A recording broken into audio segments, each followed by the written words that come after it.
What are you? So, What are you? oh, don't go into that car. I don't know. No, I'm waiting for him to make his mind. I used to, before I met you, I used to think if there was a one-way street, like that one there, I'd think, oh, I can cross that if I'm at the end where there'll be no cars coming. And then I remember you in town driving down a one-way street the wrong way. Oh, yes.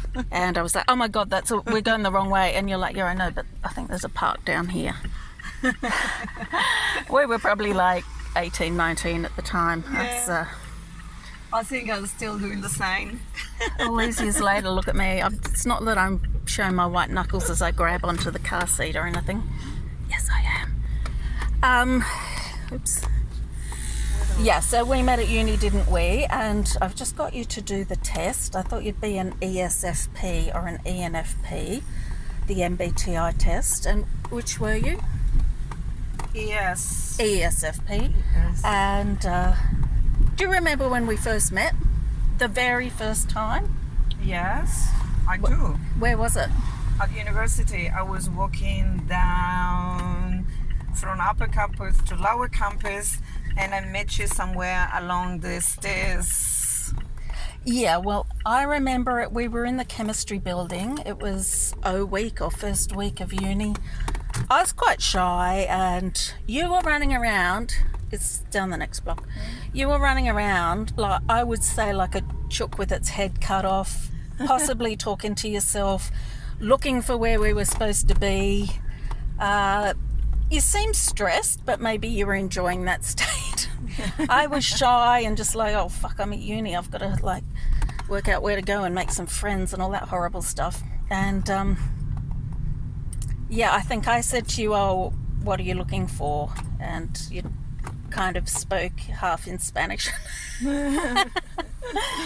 Anyhow, that was way into the previous century, so... Oh my God, such a long time And ago. all this time later, I've got you to do the MBTI, just because I'm curious. And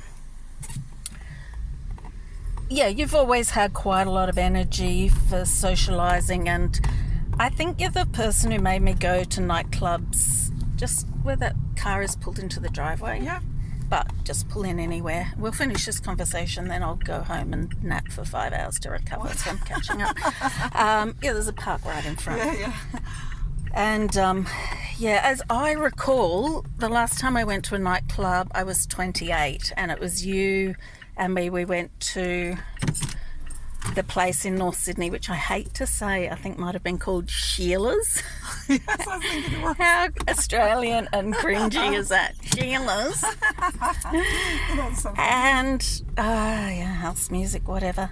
And I just remember like just going, I think I'm never going to a nightclub again, and it was just such a huge relief to me. But yeah, you were the only friend who was still suggesting we go to nightclubs. Anyhow, yeah, so what was your first impression of me? Yeah, you were shy. That's correct. Yeah. And you seem well-centered and the kind of person that I like to be able to Manipulate? No, that's not only be able to talk and make friends with. Yeah. Because I thought, Because I think we're you're quite different. Yeah. Yes. That's correct. And yeah, I Oh, think maybe put some here, suffocating. Yes. I think you're my only ISFP friend. I've got an ESFP friend. I've got an ENFP friend as well, Mario. I don't know if you've met him, but anyhow, by the by. So yeah, I was just curious. It's so long ago now since we started uni, and I suppose for me, like looking back onto it with personalities, I think, yeah, for me it was really hard to kind of interact with people and get around the place. You seemed oblivious to anyone else.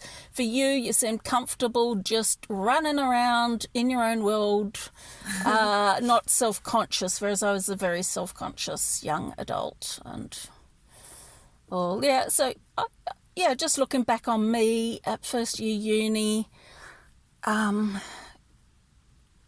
just good or bad. Like, because I would imagine sometimes I'm too quiet or whatever for you. Then, for you. Oh my God, I'm getting tired. I just hit the wall. Yeah, what was your impression? Quiet, shy? Apart from that, I was just a dead zone. Because, yeah, I can think of lots of things with you in the early days. Uni, we're talking ESFP here. I mean, I love getting together for our as a group, social group, doing our mahjong. mahjong, yes. I love that mahjong and pizza with Yep. Danielle and James and Angus. Yeah, that was really good fun. Yeah, that's interesting. Yeah, the mahjong. We all came together over a mahjong of all things.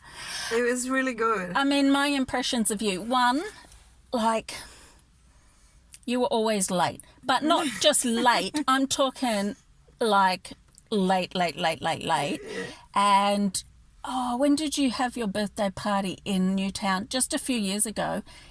And you'd sent this email saying everyone get there on time. And, like, having been there on time for the previous 20 years, I thought, oh, my God, maybe this time everyone will be on time.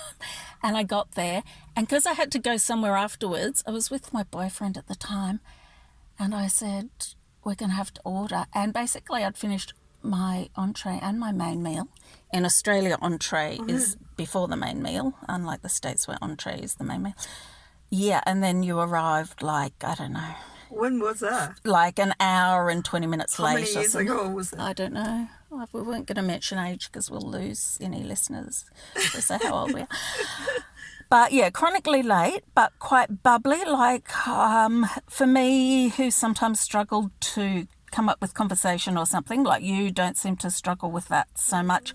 Or maybe if you're in your own brain for a bit, you don't care that there's no conversation. You're more comfortable socially.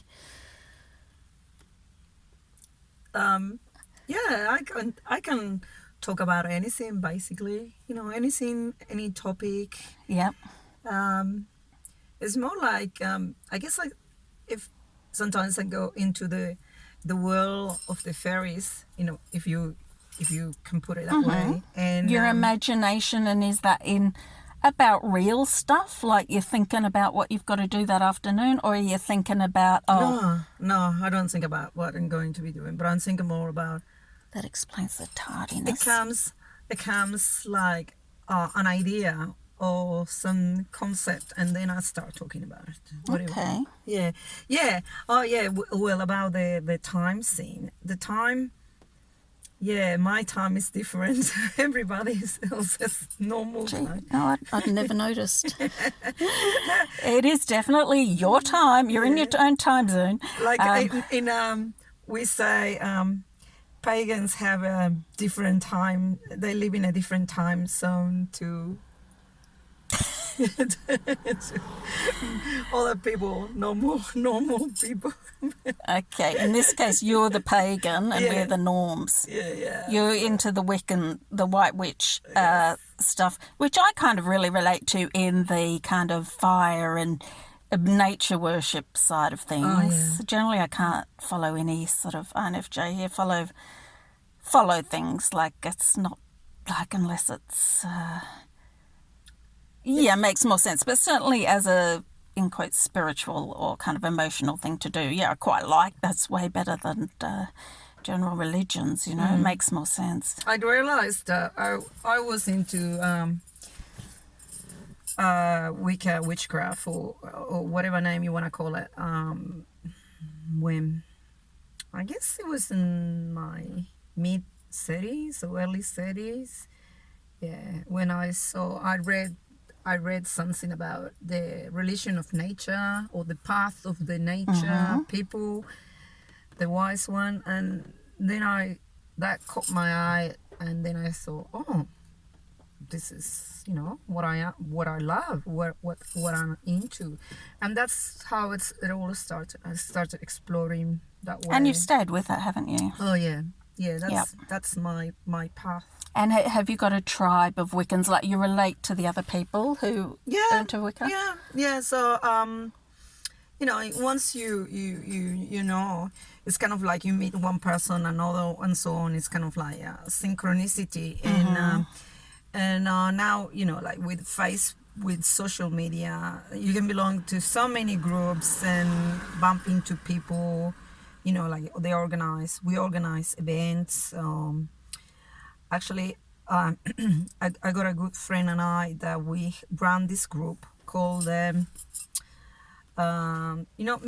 Are you a Meetup? Yeah, Okay. yeah. I ran a group for a few years of people with anxiety and depression. Okay. Yeah, so That's my INFJ way of like entering Meetup. Yeah. okay. Wicca sounds more So fun. we ran this. Oh, I met lovely people too. Like, it's a great way of meeting people with a similar bent or who's been through something similar or has similar interests. It's bloody awesome meetup, yeah. So we ran this called Witches Circle. And there's so many people that have joined. And what happens is we run free talks every second Sunday. And at this, before this COVID-19 started, we were gathering at this place in King Street in Newtown called the Alchemy place, which is above the coffee shop, in a corner. Well, I can tell you more about it. What is Alchemy? Is it It's like it's like a restaurant or cafe or something? no, it's upstairs from a coffee shop, and the Alchemy is a series of rooms, various rooms that are rented out by different... Oh, rooms, not ruins. No. I thought ruins sounded no, good. No, not rooms, not ruins. And there's a yoga group and us and somebody else, like a massage therapist or something. Okay. Anyway. Newtown is in Sydney's inner west. It's a bit more where... Yeah, so... The more eclectic suburbs are in the inner west. And it's close to the train station, Yeah. so it's handy for people to come along. And that's where you meet. Yeah, and we ran the free talks and workshops. So sometimes we get guest speakers to come and give talks about books. But mostly it's my friend Tim and I who give talks on various topics. Yeah. And it does remind me, I was your handmaiden at marriage number 2. First marriage, I think you got married in a Catholic church. Oh, yeah. Second marriage. Crazy, yeah. But you were Catholic at the time? Like, no. Mario came from Argentina to Australia when you were just after high school, spent a year kind of doing English course, and then we met first year BSc Science at university, wasn't it? So... The reason why we married in that church was because just to get my parents happy. And your first husband's parents, wasn't he a priest Anglican. or something? Yeah, he was. Okay, so... They were Anglican and he was a minister. Yeah, right. Funny, isn't it? Because you and your first husband neither were kind of religious, were you? Like, your first husband, let's call him... Andrew, okay, we're saying the name. First name's only. He's atheist. He's what? Atheist. He doesn't Atheist, believe, yeah. He doesn't believe in anything. He's got a PhD in physics, doesn't he? Material physics, as I recall. Yeah, but you know what? Yeah. Sad. He's not doing anything. He just sits at home every day. Oh, is there something wrong with that? I think he suffers from depression. Oh, ditto.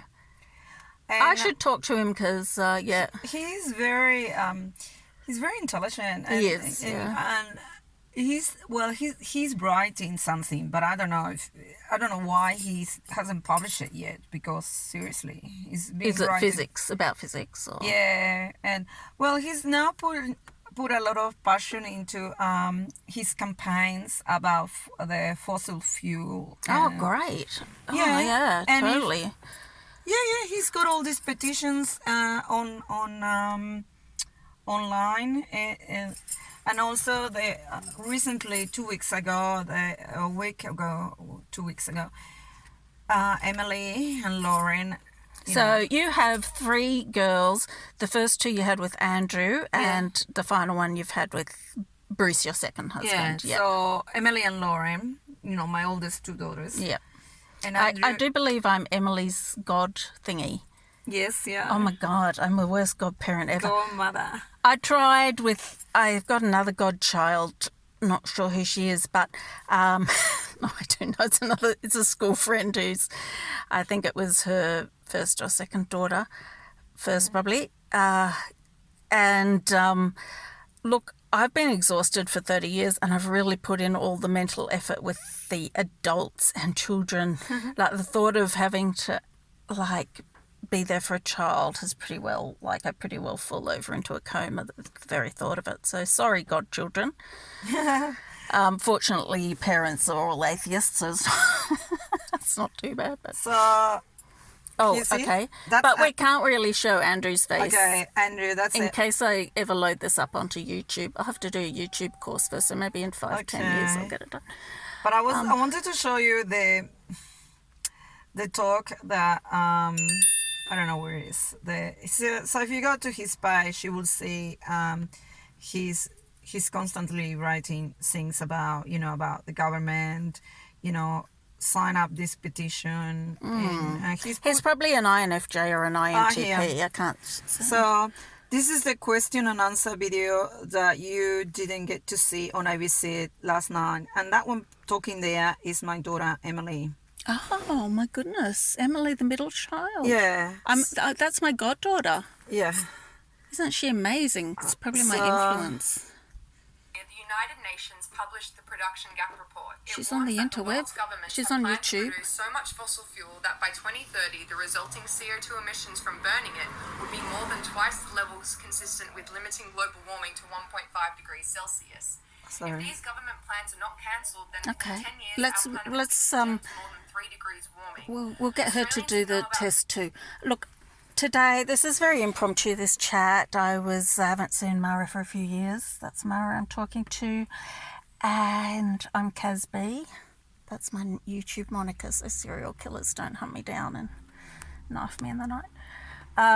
So I just got Mara to do the humanetrics.com test, and I guess she'd be an ESFP or an ENFP, and you still might be an ENFP. I don't know because the tests aren't 100%, but let's face it, you're one or the other. It'd be interesting to see your family because both your husbands have been eyes, introverts for sure. Andrew, your first husband with his PhD, classically might be an INTP. I struggle to tell them apart from the INTJ because they're both smart, introverted, intuitive and thinking. Both cold AF. No, not really, but because they're kind of don't extrovert feeling all over the place. Like you extrovert your feeling. Yeah. And your second husband is, I was just saying he might be an ISFP. He's quite a homebody and he's quite tolerant of being under the thumb. Not saying you're domineering. She's so domineering. But no, this one, he's got lots of friends, so he loves to spend time with his friends. The current hubby, chatting about who you had the Wiccan wedding with. Yep. Oh, okay, interesting. Talking about all different kind of things. But but when he's at home, yes, that's how his leisure time at home. He just wants to meditate or read a book or watch a show. Yeah, well, he's an introvert. Introverts also have friends sometimes. But, however, on the other hand, he does go, because Andrew didn't have any friends at all. Right, whatsoever. okay. He's just like... I do remember Andrew, like at parties, maybe sitting aside from the group, like... I'd be trying to have a party, a so-called party. I had a couple when I was like 17, 18. Yeah. Only because after I had one, people kept asking me each year on my birthday when I'd be having another party. So however much it took a toll on me, I'd have a party every year till I turned about 30. I think at 33, Princess Diana died on my birthday. Oh, shit, I've just given away my birthday now. Someone can hack into my personality and steal it if they can find it.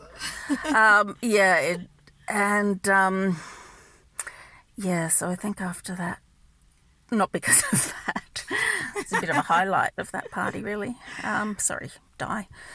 Horrible situation. So Yeah, so that'd be interesting just to find out the types of maybe your ex-husbands. And, like, you're kind of alternative. Do you think the reason you got... I always wonder why people get married when you can just live your life without getting married equally. But you had a kind of Catholic upbringing and your parents maintained, like, Not stay really. Catholic? I was born in a country that was Catholic, but my parents didn't care much about that stuff. Argentina Catholic, yep. Yeah. Oh, that's interesting. And you were one of three girls, and you had three girls. My mum actually was quite alternative because she used to take us to the Rosicrucian Church of Light, which is more a spiritualistic kind of. Okay. So she was very much into it. I remember you telling me more than once that your mother was crazy. Yeah. And I'm wondering if she just was an ES or NP. Well, she's very intuitive as well, my mother. But do you think there was mental health on top of that, maybe, or? Oh, well, who doesn't get affected by... Yeah, but I mean more ingrained since her childhood or something, like more deeply damaging. Depends if you let experiences that happened to you in the past affect you or you work through them and move on. Yep. Mm-hmm.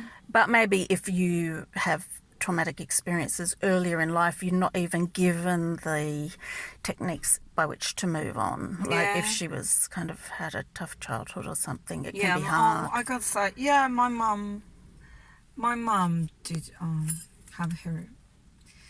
Oh fuck! I hope there's sound recording on this video on a phone. Does that record the sound? Of course. Oh bloody hell! It better. Oh god, because How come you're recording it?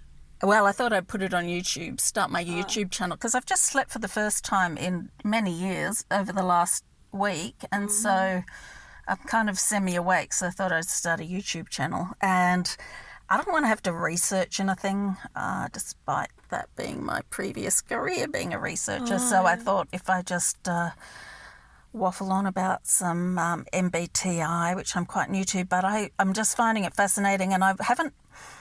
Oh, God, yeah, people always want to mention the test, yeah. Anyone who's interested is beyond the test, whatever, it's valuable.